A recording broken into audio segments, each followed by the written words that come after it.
Welcome into 12 News at 9. I'm Rachel Hackbarth. Tonight, Wichita voters have rejected a $450 million bond issue that would be used to make improvements to Wichita schools. But it is a very slim margin, as you can see right there. With 100% of the vote in, there are a little more than 200 votes against that measure.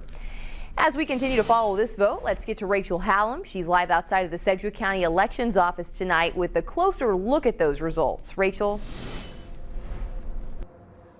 Rachel, those results coming in just a few moments after 8 o'clock this evening, and based off of the unofficial results, the bond has officially failed by, again, just 228 votes. Now, we are still waiting for a statement from Wichita Public Schools tonight, as this no vote means the district is without that $450 million to use towards its facility master plan. Tonight, those voting no tell me they're relieved to see a majority of voters agree with their campaign and are now just looking forward for what's to come.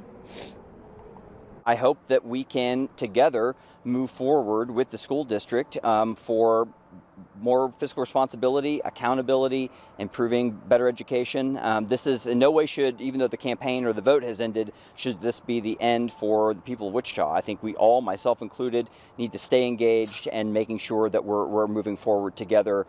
Consolidation of Louverture, OK Elementary, Pleasant Valley, and Woodland Elementary schools will still happen, just without the new buildings, and students will be moved into existing buildings. And again, we are still waiting to hear from the district on tonight's vote, and we'll be sure to further the story as we learn more. But for now, in Wichita, Rachel Hallam, 12 News.